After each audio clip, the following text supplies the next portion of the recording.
म्हणोनी साधका तू माऊली, पिके सारस्वत तुझिया पाऊली, या कारणे मी साऊली, न संडी तुझी. ज्ञानेश्वरीच्या 12व्या अध्यायाचं चिंतन आपण करत आहोत आणि 12व्या अध्यायातील 8व्या क्रमांकाची ही ओवी आहे. आतापर्यंतच्या पाठामध्ये आपण 7 ओव्यांचं चिंतन केलेलं आहे. ज्ञानोबाराय आपल्या श्रीगुरूंच्या कृपादृष्टीला आई असं संबोधून तिचं वर्णन करत आहेत, तिच्याशी संवाद करत आहेत. म्हणून साधका तू माऊली. म्हणून शब्दाने यावर झालेला जो विषय आहे त्या विषयांचं काय करायचं आहे, ग्रहण करायचं आहे. म्हणूनच साधका तू माऊली. तू साधकासाठी काय आहेस? आई आहेस. बोधाने म्हणजे ज्ञानाने ब्रह्मसाक्षात्कार आणि योगाच्या द्वारे समाधी प्राप्त करून देणारी तू कोण आहेस? आई आहेस. पिके सारस्वत तुझिया पाऊली. तुझिया पाऊली सारस्वत पिके. तुझ्या चरणांवर, तुझ्या पावलांवर, तुझी पावलं हीच जणू पृथ्वी, भूमी, आणि त्या भूमीमध्ये, तुझ्या चरण रूपी भूमीमध्ये सारस्वत पिके. सारस्वत म्हणजे सर्व ज्ञान, सर्व विद्या, रसपूर्ण असलेलं वक्तृत्व, रसात्मक काव्य, हे सर्व काय होतं? पिकतं. पीक येतं. पीक कुठे येतं? जमिनीमध्ये, भूमीमध्ये. तुझी चरण ही जणू काही भूमी, आणि त्या चरणांचा आश्रय जो कोणी करतो त्याच्या जीवनामध्ये सर्व काय होतात? विद्या प्राप्त होतात, वक्तृत्व प्राप्त होतं, काव्य निर्माण करण्याची क्षमता, सामर्थ्य, शक्ती त्याच्यामध्ये काय होते? निर्माण होते. पिके सारस्वत तुझिया पाऊली, या कारणे मी सावली न संडी तुझी. आणि या कारणाने मी तुझी सावली न संडी. या कारणाने मी तुझी सावली म्हणजे तुझ्या कृपेची छाया, तुझा आश्रय सोडणार नाही, सोडत नाही. म्हणून साधका तू माऊली. इथं त्या श्रीगुरूंच्या कृपादृष्टीला आई असं ज्ञानोबाराय म्हणतात. आई ही ज्याप्रमाणे आपल्या बालकाकरता ज्या ज्या गोष्टी करत असते त्या सर्व गोष्टी तू करतेस. कुणासाठी? साधकांसाठी. साधकांचा मायबाप, दर्शने हरिताप, सर्वभूती सुखरूप ज्ञानोबा माझा. एकनाथ महाराजांनी ज्ञानेश्वर महाराजांचं वर्णन करताना ज्ञानोबारायांना काय म्हटलेलं आहे? साधकांचा मायबाप. तू साधकांची आई आणि तू साधकांचा काय आहेस? बाप म्हणजे पिता आहेस. इथं ज्ञानोबाराय आपल्या श्रीगुरूंच्या कृपादृष्टीला आई असं म्हणतात, कारण आई आपल्या बालकाचं जसं संगोपन, लाड करते, पोषण करते, त्याप्रमाणे तू साधकांचं काय करतेस? पोषण करतेस. इथं साधका माऊली असं म्हटलेलं आहे, साधकांसाठी. लक्षात आलं का? म्हणून साधका तू माऊली. तिथं देखील साधकांचा माय बाप असं म्हटलेलं आहे. तसं तर हे संत सर्व जगाचेच काय आहेत? मायबाप आहेत. तुम्ही संत मायबाप, कृपावंत कायमी पतित कीर्तिवान. हे संत हे जगाची, सर्व जगाचीच आई आहेत, पण सर्व जगाला त्याची जाणीव नाही आहे ना. लक्षात आलं.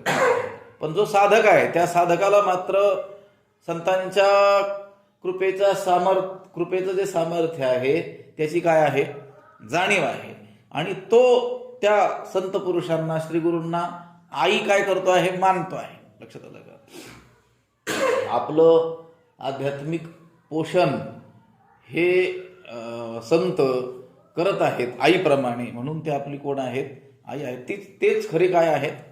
आई आहेत. याची जाणीव त्या साधकाला असते. म्हणून साधका तू माऊली असं म्हटलेलं आहे. साधना करणारा तो साधक. लक्षात आलं का?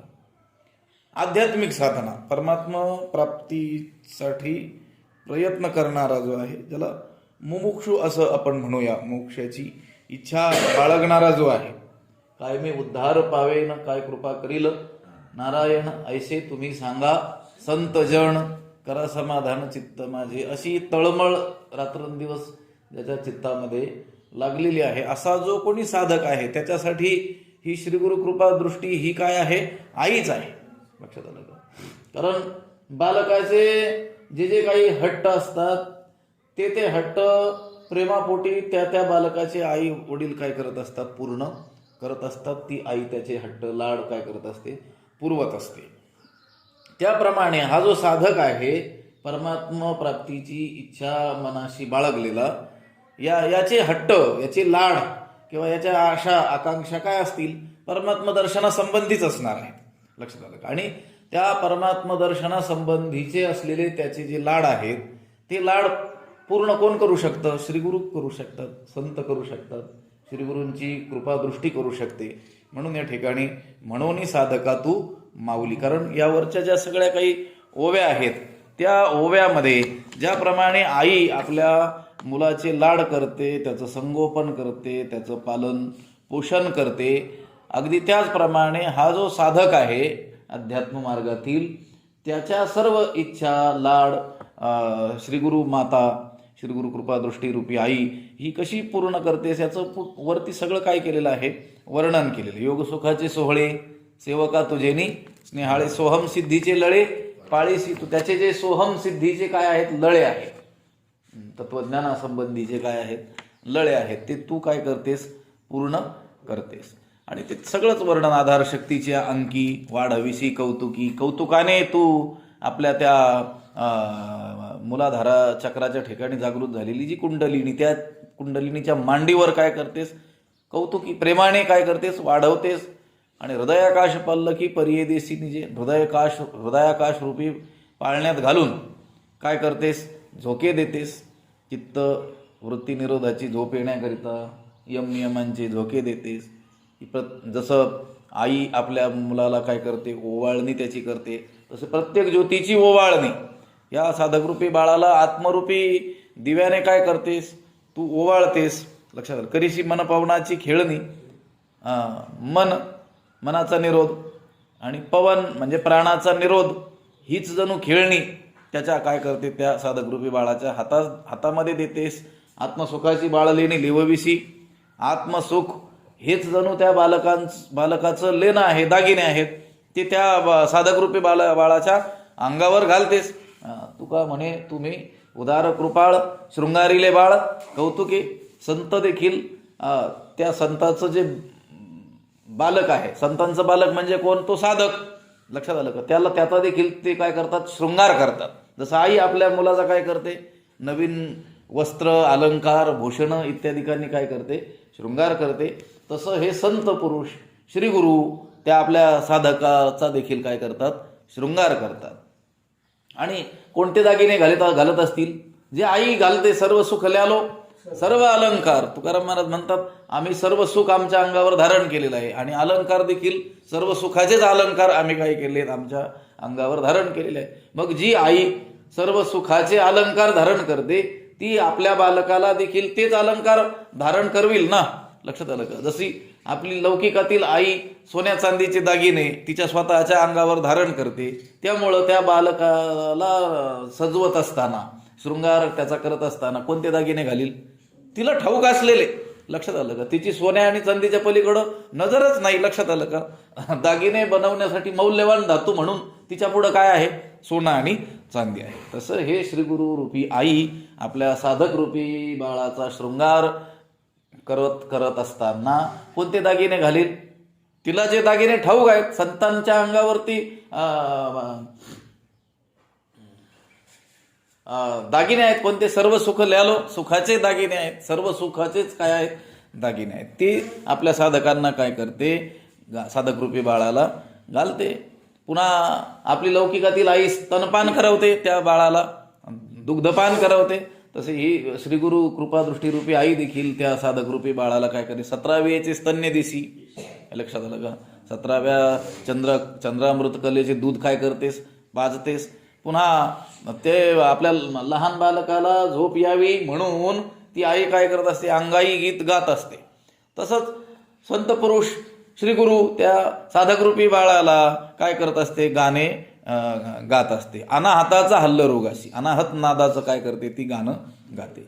आणि जशी ही लौकिकातील आई आपल्या त्या मुलाला निजवते, लक्षात आलं का, त्याला समजावून सांगून ती अंगाई गीत, बडबड गीत म्हणजे गात असताना त्याला काय करत असते, ती समजावत असते ना एक प्रकारे, तू राजा होशील, अमुक होशील, अशा प्रकारे त्याला काय करते, समजावत असते. तशी ही श्रीगुरु कृपादृष्टी रूपी आई देखील त्या साधक रूपी बाळाला काय करते, निजविशी, बुजावणी म्हणजे समजावून सांगून, ज्ञानाने त्या साधकाची समजूत घालून समाधी बोधे निजविशी, निर्विकल्प समाधीत काय करते, झोपावते. लक्षात आलं का, किंवा ज्ञानरूपी समाधीमध्ये, हाही एक काय आहे, अर्थ आहे. लक्षात आलं का, ज्ञान देऊन, बोध देऊन, समजावून सांगून, त्याला आत्मस्वरूपाची जाणीव करून देऊन समाधीमध्ये काय करते, त्याला निजवते, निर्विकल्प समाधी त्याला प्राप्त करून देते, हा अर्थ म्हणा. किंवा ज्ञान हीच काय, समाधी. लक्षात आलं का, जसं आपल्याला समाधी शब्द उच्चारल्यानंतर समाधी संबंधीच्या ज्या काही संकल्पना आपल्या मनामध्ये येतात, की असं स्थिर चित्त करून शांत काय करणं, बसणं, याला आपण काय म्हणतो, समाधी. म्हणजे चित्त परमात्म्यामध्ये विलीन करणं, त्याला काय म्हणतो आपण, समाधी. पण ही बाह्य समाधी काही काळापुरती असू शकते, काही विशिष्ट देशातच ती घडू शकते, विशिष्ट काळातच घडू शकते. पण एकदा बोध दिला, ज्ञान दिला, आणि ती ज्ञानरूपी समाधी जर असेल तर ती कशी असणार आहे, अखंड असणार आहे, चालती बोलती समाधी. लक्षात आलं का, त्याची समाधी भंग होणार नाही. ही जी आपण ज्याला समाधी एक स्थूल दृष्टीनं म्हणतो, ती समाधी तरी काय होते, तिच्यातून उत्थान होते. लक्षात आलं, एकतर समाधीच लागत नाही. लक्षात आलं का, हे शिबिरं घेतात लोक काही काही, 8 दिवसात समाधी. 8 दिवसात कशी काय समाधी लागेल, लक्षात आलं का, तो भास असतो, एक संमोहित केलेलं असतं, हिप्नोटिझम, त्या मनाला संमोहित करून तेवढा काळ आपल्याला समाधी लागल्याचा काय होतो, भास होतो. पण बाह्य जाणीवेवरती परत मनुष्य येणारच ना.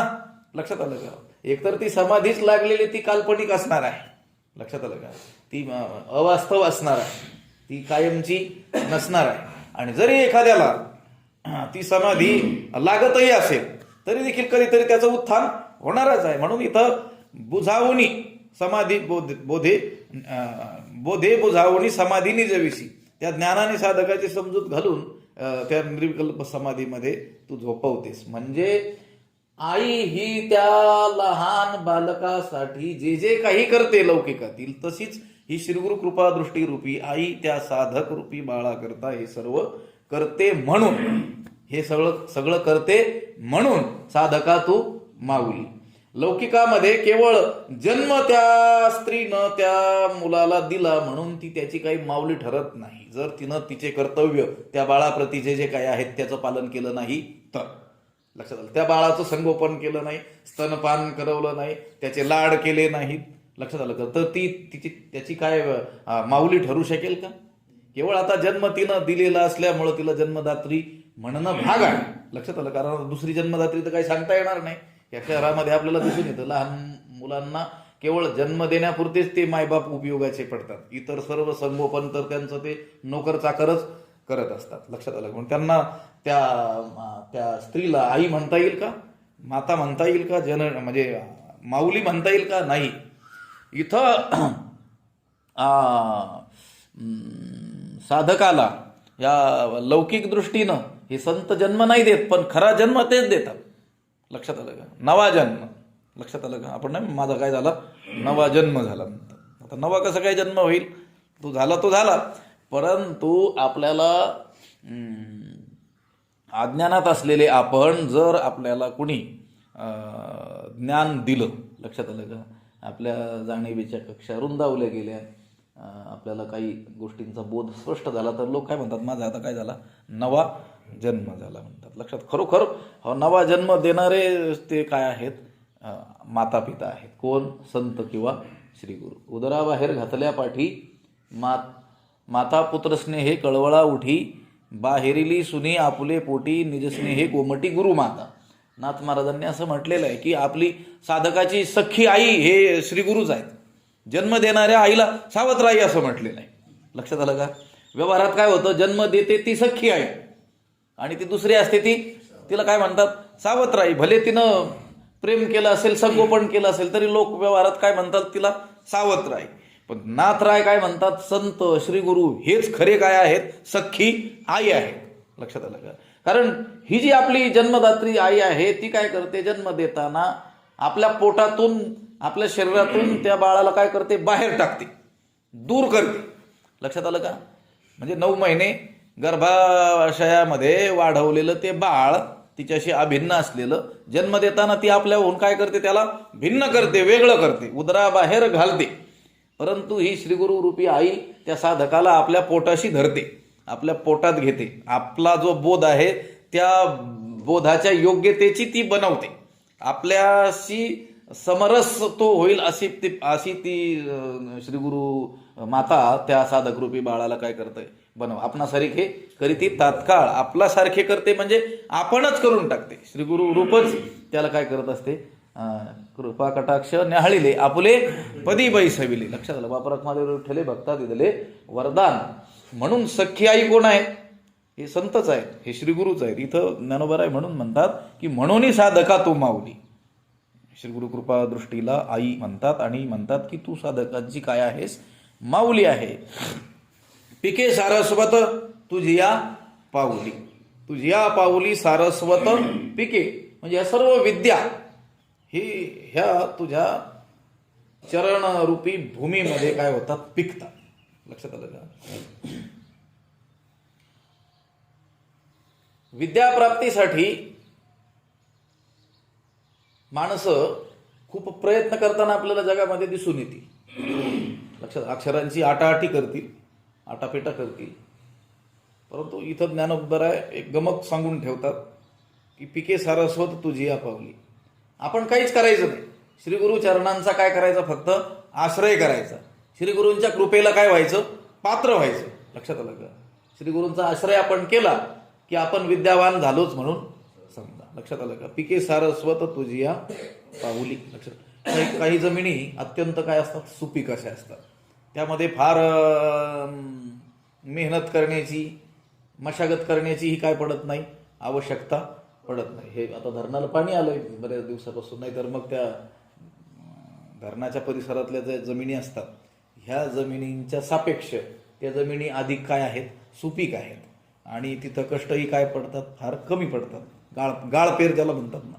लक्षात आलं का? तसं श्रीगुरूंचे चरण तुझी या पाऊली, म्हणजे श्रीगुरूंचे, श्रीगुरु कृपा दृष्टी रूपी आईचे चरण हेच जणू काय आहेत, अत्यंत सुपीक जमीन आहे.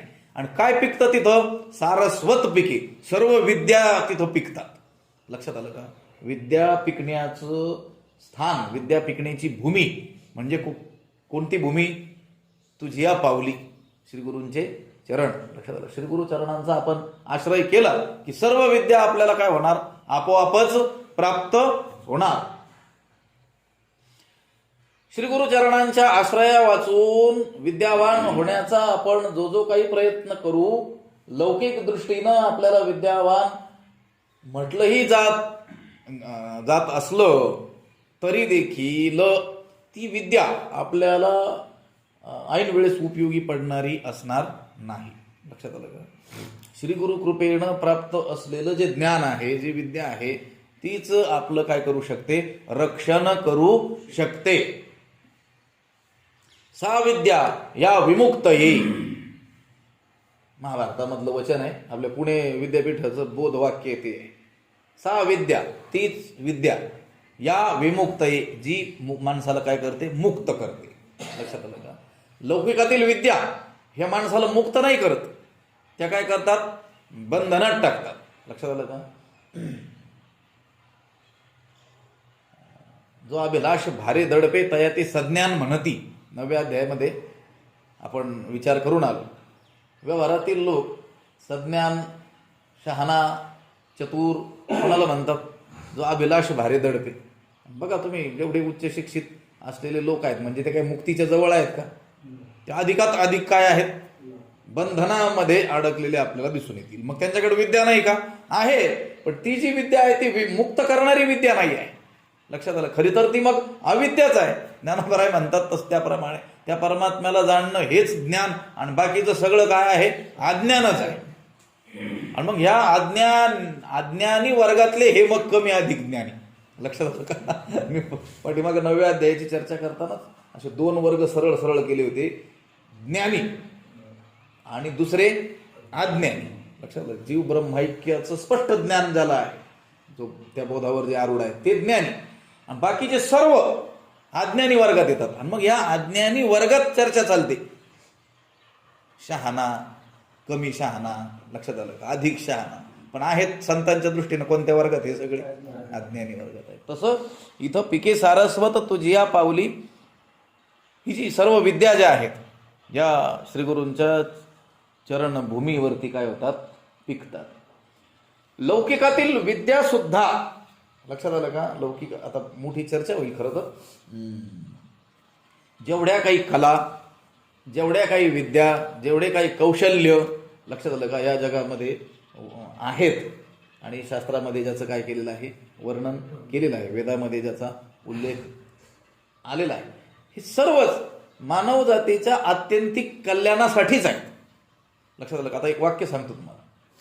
माणसाकडं जे काही आहे आणि आपल्याकडं काही गोष्टी नाहीत असं जे त्या माणसाला वाटतं आहे, हे सगळंच भगवंताने त्याला मुक्तीसाठी दिलेलं आहे. लक्षात येत आहे का? आपल्याकडं जे काही आहे, म्हणजे धन असेल, बळ असेल, रूप असेल, विद्या असेल, चातुर्य असेल, कला असेल, लक्षात आलं का? किंवा आता आपल्याला ह्या क्षणाला असं वाटत असेल की हे माझ्याकडं नाही, हे भगवंताने सर्व दिलेलं आणि तुम्हाला वाटत असलेलं न दिलेलं. लक्षात आलं का? न दिलेलं असं काहीच नाहीये देवाने, पण मी मुद्दाम शब्द वापरला, तुम्हाला वाटत असलेलं न दिलेलं. हे सर्व देवाने कशासाठी दिलेलं आहे? मुक्तीसाठी दिलेलं आहे. लक्षात आलं का? त्याच्याकडे कोणतीही कला असो, किंवा त्याला जर वाटत असेल माझ्याकडे ही कला नाही, हे नसणं असो, हे सर्व कशासाठी दिलेलं आहे? मुक्तीसाठी दिलेलं आहे. लक्षात आलं का? आणि मुक्तीसाठी त्याचा उपयोग केला जावा. एखाद्याकडे गायनाची उत्तम कला असेल तर त्या गायनाच्या माध्यमातून तो भगवंताची उत्तम स्तुती करू शकतो. लक्षात आलं का? हे अभंग, ही संतांच्या रचना उत्तम रीतीनं आपल्या कंठाने, सुस्वर कंठाने काय करू शकतो? म्हणू शकतो, भगवंताला आळवू शकतो, आणि भगवंताची प्राप्ती तो त्याच्या जीवनात करून घेऊ शकतो. पण तो त्या कलेचा वापर लोकरंजनासाठी करत असेल तर त्याला ती कला केवळ पोट भरण्याचंच साधन म्हणून उपयोगाला येते. भगवत प्राप्तीमध्ये काडी मात्र देखील तिचा उपयोग होत नाही. भगवत प्राप्तीसाठी ती दिलेली नाही का? दिलेली आहे. लक्षात आलं का? बरं, भगवत प्राप्तीसाठी जर वापरली तर त्याचं पोट भरणार नाही का? भरणार आहे. पण तो भगवत प्राप्ती हा उद्देश न ठेवता काय करतोय?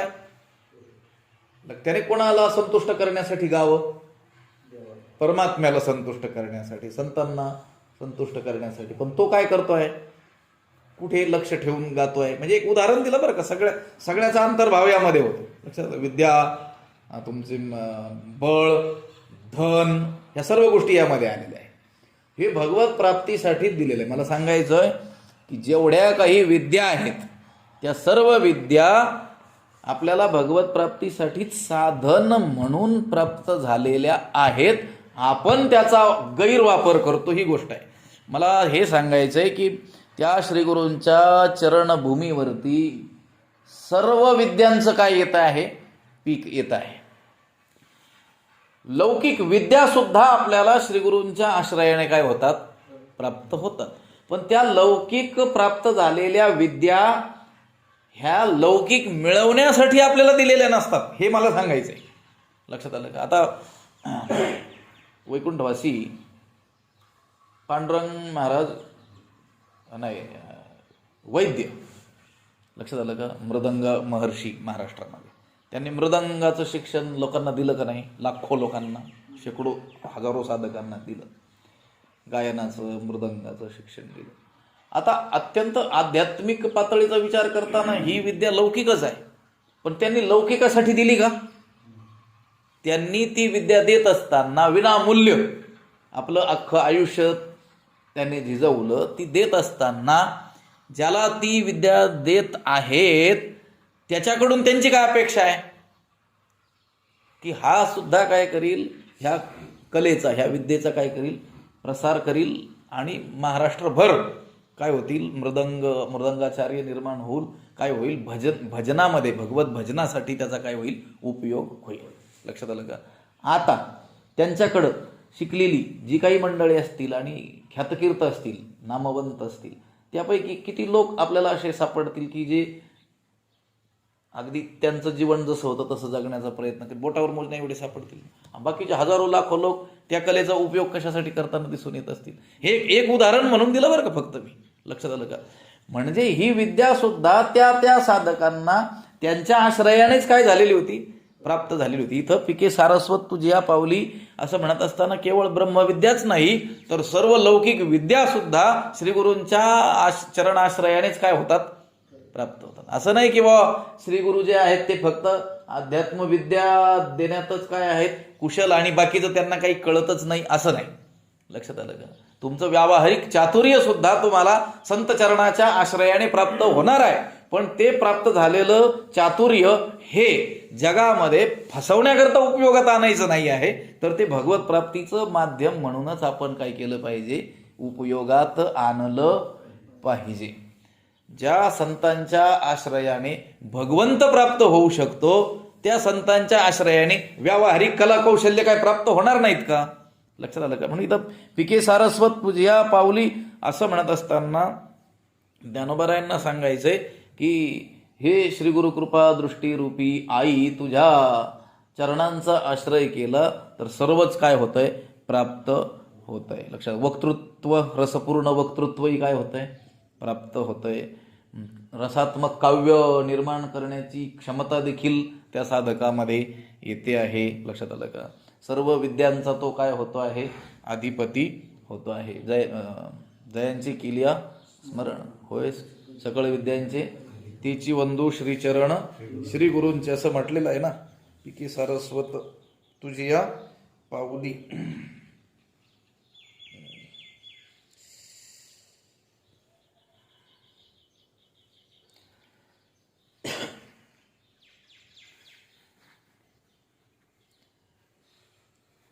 इथं ज्ञानोबाराय आता हा जो ग्रंथ त्यांनी आरंभलेला आहे, हा ग्रंथ निर्माण करण्यासाठी ज्या शब्दसृष्टीचं आधिपत्य आपल्याकडं असावं लागणार आहे, शब्दधन आपल्याकडं असावं लागणार आहे, आणि ते शब्दधन आपल्याला प्राप्त होण्यासाठी आपल्याला कोणाचा आश्रय करावा लागणार आहे, श्री गुरूंच्या चरणांचाच आश्रय करावा लागणार. त्या गावबाचं उदाहरण काय आहे, प्रसिद्ध आहे. नाथ महाराजांच्या आश्रयाने राहिलेला तो गावबा. लक्षात आलं? केवळ पुरणपोळी खाणं आणि त्यांच्या सहवासात राहणं, पडून राहीन तर एठाई. लक्षात आलं का? त्याच्यामध्ये सुद्धा एवढं सामर्थ्य आलं की रामायणाचा बराचसा भाग त्यांनी पूर्ण केला. लक्षात आलं का? आता जर खरोखर लौकिक दृष्टीनं ज्याला शिक्षण म्हणता येईल, कौशल्य म्हणता येईल, तेवढं जर प्राप्त करून घ्यायचं असतं तर किती जन्म त्या गावाला घालावे लागले असते. तरी देखील नाथरायांसारखी रचना करता येईल का कोणाला? शेवटी तो कवीच ठरेल ना. पण नाथरायांच्या आश्रयाने त्याच्यामध्ये एवढं सामर्थ्य आलं की नाथरायांनी जी रचना केली अगदी तशीच आपल्याला सांगता येणार नाही ही नाथरायांची ओवी आहे आणि ही गावबाची ओवी आहे. त्या गावबामध्ये तेवढं काय झालं, सामर्थ्य आलं. पिके सारस्वत तुझिया पाऊली असं ज्ञानोबरायांनी जे म्हटलेलं आहे ते तंत काय आहे, खरं आहे. ज्ञानोबराय स्वतःबद्दल म्हणताना काय म्हणतात, एरवी तरी मी मूर्ख, जरी झाला अविवेकू तरी संत कृपा दीपकू सोजवळू असे. मी तर तसं पाहिलं, विचार केलं तर ज्ञानोबराय म्हणतात मी मूर्ख आहे, अज्ञानी आहे, अडाणी आहे. पण या संत कृपेचा दीपक जो आहे त्याच्या प्रकाशाने मी काय करतो आहे, वाटचाल करतो आहे. वाचूनी पढेना वाची ना सेवा ही जाणे स्वामीची, ऐसिया मज ग्रंथाची योग्यता के असे. शेवटी 18व्या अध्यायात ज्ञानोबराय म्हणणार आहेत की विचार केला तर पढेना वाची. लक्षात आलं का? मी मोठा काही वाचकही आहे असंही नाही, खूप शिकलेलो आहे असंही नाही, ना सेवा ही जाणे स्वामीची, फार मी सेवा केलेली आहे असंही नाही. पण असा जो असलेलो जो मी आहे, ऐसिया मज ग्रंथाची योग्यता के असे, एवढा मोठा ग्रंथ निर्माण करण्याची माझ्यामध्ये योग्यता कशी काय असे आहे. पण गोष्ट अशी आहे की पिके सारस्वत तुझ्या पावली, त्या चरण कमळांचा आश्रय मी केल्यामुळं माझ्यामध्ये ते सामर्थ्य काय झालं, प्राप्त झालं. गुरुरित्या ख्यया लोके साक्षात विद्या ही शांकरी. गुरुप्रसादाखेरीज ही विद्या काय होणार नाही आहे, प्राप्त होत नाही. आणि एखाद्याने ती गुरुप्रसादा वाचून प्राप्तीचा काय केला, प्रयत्न केला आणि त्याला प्राप्त झाली असंही वाटत असलं तरी देखील ती विद्या गुरुप्रसाद नाही आहे. लक्षात आलं का? गुरूंच्या प्रसन्नतेतून ती आलेली नाही आहे. आयत्या वेळी ती उपयोगाला येणार नाही आहे. त्या परशुरामाने, भगवान परशुरामाने कर्णाला काय दिला होता, शाप दिला होता आणि त्याला ती ऐन वेळेस ती विद्या उपयोगाला आली नाही, कारण गुरुच्या प्रसन्नतेतून ती घेतलेली नव्हती, फसवून ती घेतलेली होती. लक्षात आलं का? तिथं पुढं असं म्हणतील ना, मला वाटतं 10व्या कोणत्या अध्यायामध्ये, जी आपुल्या स्नेहाची वागेश्वरी, मुके जरी मुखे येते अंगीकारी, तो वाचस्पतीशी करी प्रबंध होडा. श्री गुरूंना ज्ञानोबराय म्हणतात, आपल्या स्नेहाची वागेश्वरी. आपला स्नेह हीच जणू काही वाघ ईश्वरी म्हणजे सरस्वती आहे. हे श्री गुरु आपलं माझ्यावर असलेलं प्रेम, स्नेह हीच जणू काय आहे, सरस्वती आहे. आणि तिनं जर मुक्याचा जरी अंगीकार केला, जरी मुके याते अंगीकारी, तरी तो वाचस्पतीशी करी प्रबंध होडा. तो वाचस्पतीशी सुद्धा काय करू शकतो, होड पैज लावू शकतो. कोण? मुका. लक्षात आलं? ज्याला लौकिकातील सामान्य बोलताही येत नाही तो मुका कुणाशी होड करील? वाचस्पतीशी. कधी? जर आपल्या स्नेहरूपी सरस्वतीनं त्याचा काय केला, स्वीकार केला. सरस्वती ही काय आहे, वाणीची काय आहे, देवता आहे. लक्षात? बुद्धीची देवता गणपती बाप्पा आणि वाणीची देवता सरस्वती माता. एखाद्याला प्रचंड बुद्धी असेल पण सरस्वती प्रसन्न नसेल तर बोलताच येत नाही. लक्षात? ग्रंथ पाठ आहेत लोकांचे, पण 2 मिनिट कुठं आशीर्वाद द्या किंवा काही 4 शब्द बोला म्हटलं की लटपट हातपाय कापतात, कारण वाणीचं सामर्थ्य नाही आहे, बुद्धीमध्ये साठवलेलं आहे. लक्षात आलं? पण ते प्रकट करण्याचं सामर्थ्य नाही, कारण सरस्वतीची काही नाही आहे, कृपा नाही आहे. लक्षात आलं का? इथं सारस्वत शब्द मुद्दाम ज्ञानोबरायांनी या ठिकाणी उपयोगात आणलेला आहे की हे श्री गुरु कृपा दृष्टी रूपी आई, तू साधकांची काय आहेस, आई आहेस. आणि तुझ्या या चरण वसुधेवर, या चरणभूमीवर सर्व विद्या काय होतात, पिकतात. रसपूर्ण वक्तृत्व, रसात्मक काव्य हे सर्व काय होत आहे, पिकत आहे. या कारणे आणि म्हणूनच हे सर्व असं आहे. म्हणून मी सावली न संडी तुझी, मी तुझी सावली न संडी, मी तुझ्या कृपेची छाया सोडणार नाही. लक्षात आलं का? अनेक लोक, बंद करा,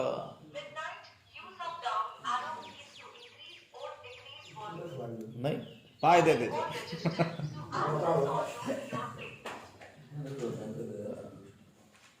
बंद करून ठेवायचं आल्यानंतर.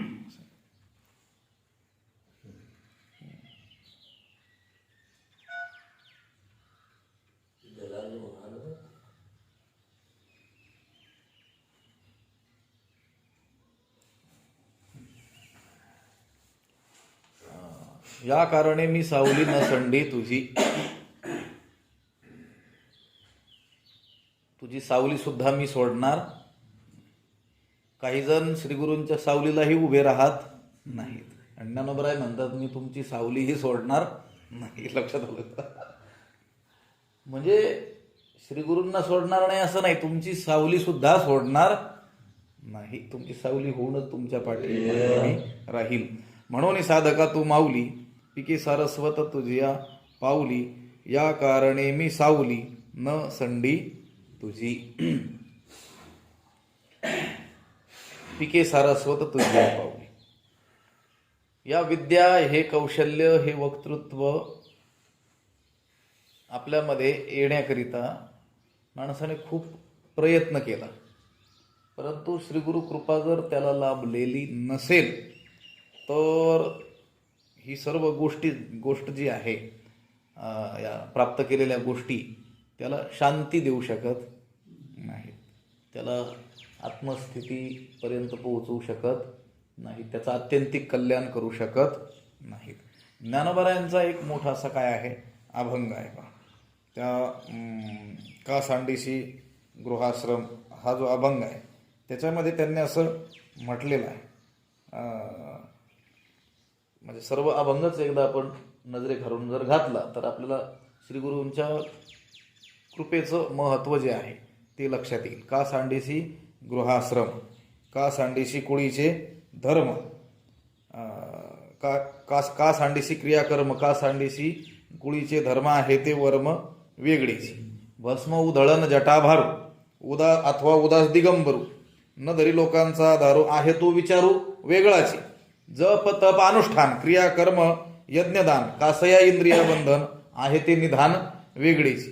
वेदशास्त्र जाणीतले, इथं घेऊन यायचे मला, वेदशास्त्र जाणीतले, आगमी पूर्ण ज्ञान झाले, पुराण मात्र धांडोळीली, आणि आहे ते राहिले वेगळीची. जे काही प्राप्त करायचं होतं ते वेगळंच राहिलं. वेदशास्त्र जाणीतलं, आगमाचंही पूर्ण, शास्त्राचंही पूर्ण ज्ञान झालं, पुराणांचाही काय केला, धांडोळा घेतला, पण जे प्राप्त करायचं होतं ते वेगळं राहिलं. जे प्राप्त करायचं होतं ते वेगळंच राहिलं. शब्द ब्रह्मे होसी आगळा, हे शब्दांची उपासना करून, पाठांतर करून वेगळा होशील तू. शब्द ब्रह्मे होसी आगळा, आणि म्हणसी मी न भिये कळी काळा, आणि त्या शब्दांचा आश्रय करूनच काय म्हणू जाशील, आता कळी काळ आमचं काही करू शकत नाही. तू का म्हणे काळ आता करू न शके, बळ कशाच्या आधारावर, काही थोड्याशा पाठांतराच्या आधारावर, तर जमणार नाही म्हटले. शब्द ब्रह्मे होसी आगळा, म्हणसे न भिये कळी काळा, बोधे विन सुख सोहळा, आहे तो जिव्हाळा वेगळाची. कारण बोध झालेला नाही ना. बोध दिला मज सांगा ते मार्ग दाविला, नीट बोध कोण देणार आहे. साधू बोध झाला तो नुरोनिया ठेला. लक्षात आलं, केवळ शब्दांचा संग्रह केला म्हणून तो त्या स्थितीला प्राप्त झाला असं नाही आहे.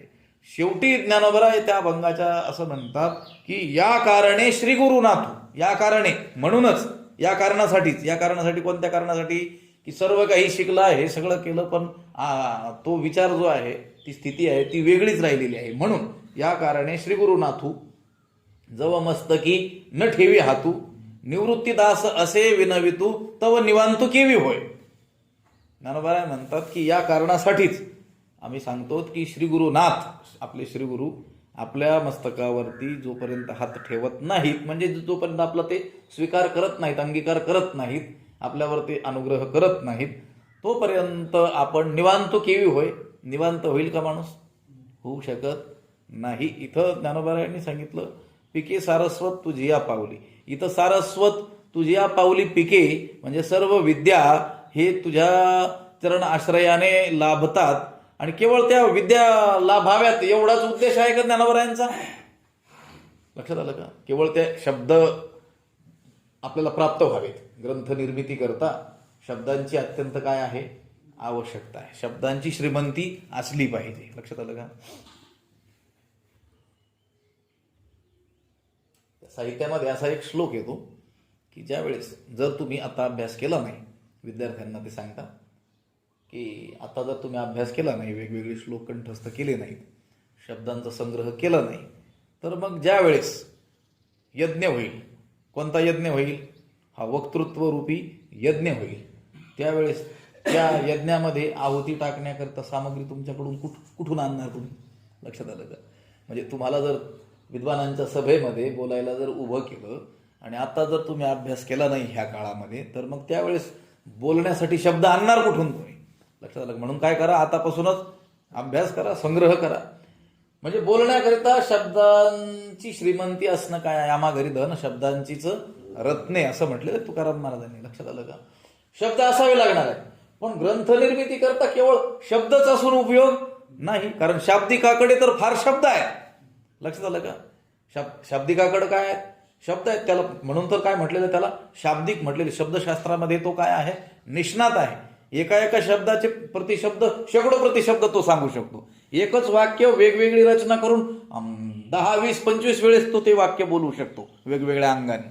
लक्षात, क्रियापद बदलवून किंवा त्या जी त्याच्यामध्ये असलेली शब्द आहेत त्याचा फेरफार करून. लक्षात आलं का?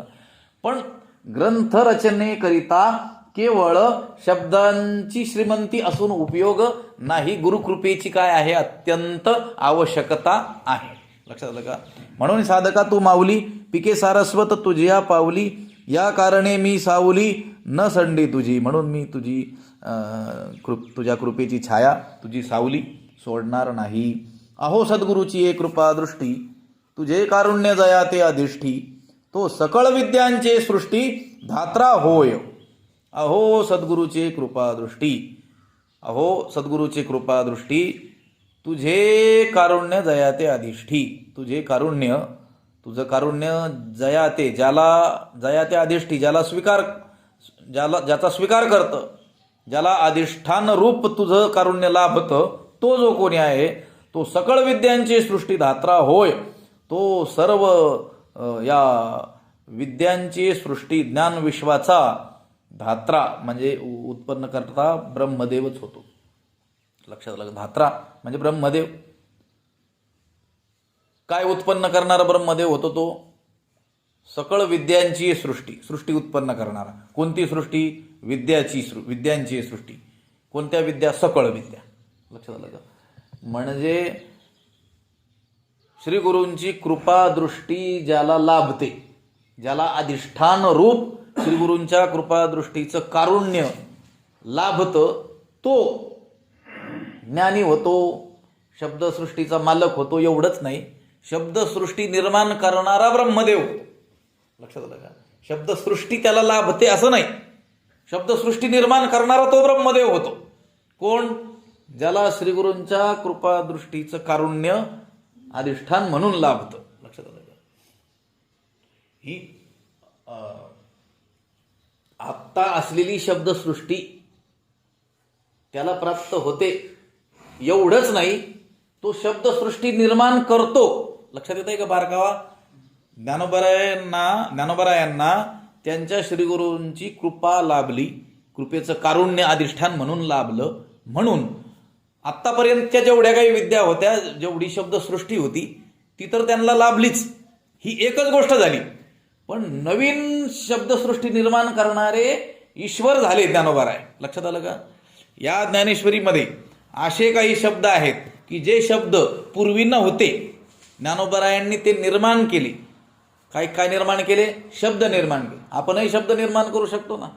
हे अक्षर उलटे सुलटे करून काहीतरी शब्द निर्माण करू, पण त्याला अर्थ कोण आपला काय गोष्ट देईल का? ज्ञानोबराय शब्द निर्मातेही आहेत आणि त्या शब्दाला अर्थ प्रदातेही आहेत. लक्षात येतं का शब्दांचा अर्थ? नवशब्द निर्मातेही ज्ञानोबराय आहेत आणि त्या नवशब्द जो निर्माण केला त्याला अर्थ प्रदातेही कोण आहेत? ज्ञानोबराय आहेत. म्हणून तर ते म्हणतात तो सकळ विद्यांची सृष्टी धात्रा होय. एवढंच नाही म्हटलं की सकळ विद्या सृष्टीचा तो मालक होईल, असं नाही. मालक वेगळा आणि निर्माण करता. लक्षात आलं? किंग वेगळा आणि किंग मेकर वेगळा. लक्षात आलं का? किंगपेक्षा किंग मेकर काय असतो? मोठा असतो की नाही? स्वतः राजा होणं, राजाला निर्माण करणारा होणं. मग कोण मोठा? आपण मोठे का आपला बाप मोठा? बाप मोठा ना. लक्षात आलं का? केवळ शब्दसृष्टी आपलीशी झाली असं नाही, तर नवीन शब्दसृष्टी निर्माण करण्याचं सामर्थ्य प्राप्त झालं आणि ते होतंय असं म्हटलं इथं. अहो सद्गुरूची कृपा दृष्टी, तुझे कारुण्य जया ते अधिष्ठी. तो कोण? ज्याला तुझ्या कृपा दृष्टीचं काय लाभलेलं आहे? कारुण्य ज्याला अधिष्ठान रूपाने लाभलेलं आहे. म्हणजे ज्याचं सर्व काही कशावर अवलंबून आहे? श्री गुरूंच्या करुणेवरच अवलंबून आहे. त्याने दुसरा आश्रयच घेतलेला नाही.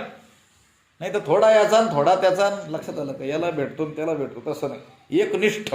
लक्षात आलं का? ज्या साधकाने, ज्या शिष्याने आश्रय म्हणून कोणाचा स्वीकार केलेला आहे? केवळ श्री गुरूच्या कारुण्याचा. लक्षात आलं का? तो जगात कोणावरच विसंबून नाही आहे. आता आपण त्या दिवशी निळोबरायांची पुण्यतिथी साजरी केली. तिथं आपण अभंग निळोबरायांचा घेतला होता आणि ती पुण्यतिथी त्यांची होती. तर तिथं विषय आपण प्रस्तावनेत मांडला होता की निळोबारायाने 42 दिवस अनुष्ठान केलं तुकोबारायांच्या भेटीसाठी. मला माझ्यावर कृपा न करता कसे काय वैकुंठाला गेली, मला ते भेटलेच पाहिजेत असं त्यांनी हट्ट धरून बसला आणि अनुष्ठानाला बसले. अनशन केलं. हे अण्णा हजारे तरी 10-11 दिवसच करतात, ते 42-43 दिवस काय केलं, अनुष्ठान केलं. भगवंताला काळजी पडली. लक्षात आलं का, हे मरून जाईल, लक्षात आलं का, आणि मग हे अघटित होईल म्हणून भगवंत प्रकट झाला. परंतु निळोबाराय म्हणतात, येथे तुझं लागी बोलाविले कोणी, प्रार्थिल्या वाचून आलासी का, देवा तुला साधा नियम कळत नाही का, जिने बोलवलं नसतं तिथं जायचं नसतं म्हणून. लक्षात आलं का, तुला तुझी प्रार्थना केलीच कोणी, लक्षात आलं का, तरी देव जायला तयार नाहीत. तर निळोबाराय म्हणतात, निळा म्हणे आम्ही नोळखोची देवा, तुला ओळखत नाही म्हटले. तू कयाचा धावा. मग एक मात्र आश्रय त्यांनी मानलेला आहे, कोणाचा, तुकोबारायांचा. तर तुकोबारायांना प्रकट व्हावं लागलं, वैकुंठाला गेलेले तुकोबाराय पुन्हा यावं लागलं. लक्षात आलं का, त्यांनी आश्रय कशाचा केला का, थोडासा यांचा थोडासा त्यांचा. लक्षात आलं, एक धरीला चित्ती आम्ही रखुमाईचा पती. लक्षात आलं का, एकच. तसं श्री गुरु कृपादृष्टीला ज्ञानोबाराय म्हणतात, हे कृपादृष्टी तुझं कारुण्य ज्याला अधिष्ठान रूपाने लाभतं तो ह्या ज्ञान विश्वाचा उत्पादक असा ब्रह्मदेव होतो. लक्षात आलं का, श्रीगुरूंनी ज्याचा अंगीकार केलेला आहे, आत्तापर्यंत असलेल्या सर्व विद्या त्याला प्राप्त होतात, यात नवल नाही. नवीन विद्या निर्मितीचा तो जनक होतोय. लक्षात आलं का, तर काहीही करू शकतो तो. ही पुढे येईल ओवी, तू आपुलेनी स्नेह पल्लवे माते पांघुरविशील सदैवे, तरी आताची हे आघवे निर्मिन माय. ते ज्ञानोबाराय म्हणतील पुढं 17वी ओवी आहे की, हे गुरु माऊली तू स्नेह पल्लवे या प्रेमरूपी पदराने जर मला पांघरून घालशील ना, तर मी आत्ताच काय करील, सर्व निर्माण करील म्हटले. लक्षात आलं का, म्हणजे एवढी गॅरंटी त्यांना आलेली आहे, विश्वास आलेला आहे.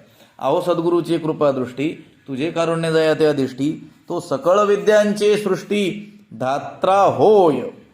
म्हणून आंबे श्रीमंते निजजन कल्पलते, आज्ञापी माते ग्रंथ निरूपणी. म्हणून अंबे श्रीमंते, श्रीमंते अंबे. लक्षात आलं का, शोभा वैभव यांनी युक्त असलेली, संपन्न असलेली, आणि निज जन कल्पलते, निज म्हणजे स्व, जन म्हणजे भक्त, स्वभक्त, त्यांच्यासाठी कल्पलते, कल्पवृक्ष, कल्पलता असलेली ही जी अंबे, हे आई. माते म्हणजे मला ग्रंथ निरूपणी आज्ञापी, ग्रंथाचं निरूपण करण्याची आज्ञा कर. लक्षात आलं का, त्या श्रीगुरूंच्या कृपादृष्टीला ज्ञानोबाराय म्हणतात की, म्हणून हे श्रीमंते निजजन कल्पलते आंबे, हे श्रीमंत असलेल्या, म्हणजे कशाने, शोभा वैभव यांनी युक्त असलेल्या, संपन्न असलेल्या, आणि कशी, अजून कशी आहे, निजजन कल्पलते, स्वभक्तासाठी कल्पलता असलेली हे आंबे, हे माझे आई, तू काय कर, माते म्हणजे मला ग्रंथ निरूपणी आज्ञापी, गीता ग्रंथ जो आहे त्याचं निरूपण इथं करायचं आहे ना मराठीमध्ये, तो गीतेचा अर्थ सांगण्याची काय कर, आज्ञा कर. श्रीगुरूंकडून काय मागतात, आज्ञा मागतात. म्हणून हे आंबे श्रीमंते, श्रीमंते म्हटलेलं आहे. श्रीगुरू कसे आहेत, श्रीमंते. श्री शब्द हा लक्ष्मीचा वाचक आहे. लक्षात आलं, श्री संतांची माथा चरणावर, किंवा कोणत्याही संतांचा उल्लेख करताना आपण काय म्हणतो, श्री संत एकनाथ महाराज, श्री संत तुकाराम महाराज, श्री संत नामदेव महाराज, असं आपण म्हणतो. श्री हे लक्ष्मीचं वाचक चिन्ह आहे. श्री म्हणजे लक्ष्मी. आता ह्या श्रीगुरूंना किंवा ह्या श्रीगुरु कृपादृष्टी रूपी आईला श्रीमंत असं म्हटलेलं आहे. ही कशी काय श्रीमंत, लक्षात आलं का,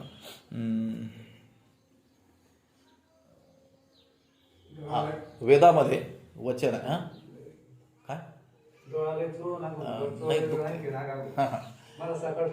रातेर दातो हो परायणम असं म्हटलेलं आहे. वेदामध्ये वचन येतं, श्रीगुरु हे वैभव प्राप्त करून देणारे आहे. लक्षात आलं का? तसं तर कोणत्याही वैभवाची इच्छा असणाऱ्यांनी संतांची पूजा करावी असं सांगितलेलं आहे. लक्षात आलं का? खरं तर संतांकडं कशासाठी जावं? ज्ञानासाठीच जावं, भगवंताच्या प्राप्तीचा मार्ग विचारण्यासाठी जावं. पण आता नाहीच तेवढी बुद्धी तिथपर्यंत, तर लौकिकातील यश प्राप्त होण्याकरिता का होईना पण त्यांनी सांगितलेलं आहे ह्याच्यात भूती काम आहोत. म्हणजे हे लौकिक वैभव प्राप्तीची इच्छा असणाऱ्यांनी सुद्धा संतांचीच काय करावी? सेवा करावी. लक्षात आलं का? तो तर त्यांच्या काय आहे? हातचा मळ आहे. लक्षात आलं का? आपण म्हणत लक्षात आलं का? एखाद्यावरती आपलं जर प्रेम असेल तर त्याने जे मागितलंय ते आपण त्याला काय करतो? प्रदान करतो. अगदी त्याने काहीही मागू, आपल्याला अत्यंत आवश्यक असलेली वस्तू जरी असली तरी आपण त्याला काय करतो? देऊन टाकतो. लक्षात आलं का? प्रसंगी मित्रासाठी जीवाचं काय करतात? बलिदानही करताना आढळतात, लौकिकात उदाहरणं आढळतात. हे देणं वेगळं. लक्षात आलं का? आणि काहींनी काहीतरी किरकोळ मागितलं, लोक म्हणतात हे तर आमच्या हातचा काय आहे. तसं हे वैभवन लौकिक हे तर संतांच्या हातचा काय आहे? मळ आहे. लक्षात आलं का? हे देणं, पण त्यासाठी जाऊ नये. गोष्ट इथं श्रीपासून निघाली म्हणून म्हणतो. श्रीमंत सद्गुरू काय आहेत? श्रीमंत आहेत. ही कृपादृष्टीरूपी आई कशी आहे? श्रीमंत आहे. मग ती इतकी श्रीमंत आहे की ती दुसऱ्यालाही काय करू शकते? श्रीमंत करू शकते. अनेक लोक श्रीमंत आहेत पण ते दुसऱ्याला श्रीमंत नाही करत. नाही, लक्षात आलं का? करण्याची इच्छाच नसते. मग तो श्रीमंत झाला तर मग आपल्याला कोण विचारेल? पण हे श्रीगुरु कृपादृष्टीरूपी आई कशी आहे? ही अशी श्रीमंत आहे की ती श्रीमंत करणारी श्रीमंत आहे. लक्षात आलं का? म्हणून आंबे श्रीमंते निजजन कल्पलते. स्वभक्तासाठी कल्पलता असलेले आहे माझे आई आंबे. आंबा शब्द आईचा काय आहे? वाचक आहे. अंब अक्क अल्ल आणि त्याला टाप प्रत्यय होऊन आ होत असतो. आंबा, अक्का आणि अल्ला हे आईचे वाचक शब्द आहेत. लक्षात आलं का? त्याच्यात आंबे. निजजन कल्पलते, स्वभक्तासाठी कल्पलता असलेली माझी आई. त्या श्रीगुरूंचे जे कोणी भक्त आहे, स्वभक्त, त्यांच्यासाठी ती जणू काय आहे? कल्पलताच आहे, कल्पवृक्षच आहे.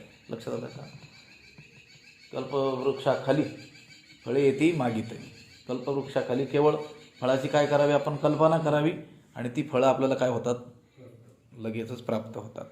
तशी ही श्रीगुरु कृपा दृष्टीरूपी आई ही कल्पलता आहे. कोणासाठी? निजजन. लक्षात आलं का? निजजन, त्यांचे स्वभक्त. मग तू म्हणाल त्याच्यात आपपर भाव आहे का? आपपर भाव नाही आहे, त्यांच्याकडून नाही आहे, तुमच्याकडून आहे. ते तर सगळ्यांना काय म्हणतात? आपलंच मानतात. तुम्ही मानतात की नाही हा प्रश्न आहे. लक्षात आलं का? आपले दृष्टी काय झालेली आहे? दूषित झालेली आहे, मलिन झालेली आहे. भेदाचंच आपल्याला काय आहेत? संस्कार आहेत. म्हणून संत पुरुषामध्ये देखील आपल्याला काय दिसतो? भेदच दिसतो. लक्षात आलं का? आंधळ्याशी जे नाव घे आंधळ्याला सगळं जगच काय दिसतं? आंधळ. चोराला सगळं जगच काय दिसतं? चोर. तसं ज्याच्या मनामध्ये भेद भावना आहे, आपपर भाव आहे, त्याला देखील संतांमध्ये देखील काय दिसतो? आपपर भाव दिसतो. हे आपल्याकडून. निजजन कल्पलते, स्वभक्तासाठी कल्पलता असलेल्या हे माझी आई. आता मला तू काय कर? आज्ञा कर. माते ग्रंथ निरूपणी आज्ञापी. मला गीतेचा अर्थ सांगण्याची काय कर? आज्ञा कर. आणि इथून पुढच्या ज्या काही ओव्या आहेत त्या ओव्यांमध्ये ज्ञानोबाराय ग्रंथ निर्मितीसाठी आवश्यक काय आहे ते तुम्ही द्या आणि अनावश्यक काय आहे ते तुम्ही दूर करा, असं काय करणार आहेत? मागणी या ठिकाणी करणार आहेत. यात 3 ज्या ओव्या असतील 11, 12 आणि 13, याच्यामध्ये ग्रंथ निर्मितीसाठी आवश्यक असणारे जे घटक ते तू मला प्रदान कर अशी मागणी करतील. आणि 14व्या ओवीमध्ये ग्रंथामध्ये ह्या गोष्टी नसल्या पाहिजेत त्या काय कर? दूर कर अशी काय करतील? पुढं मागणी करतील. पुंडलिक वरद हरी विठ्ठल श्री ज्ञानदेव नाथ भगवान की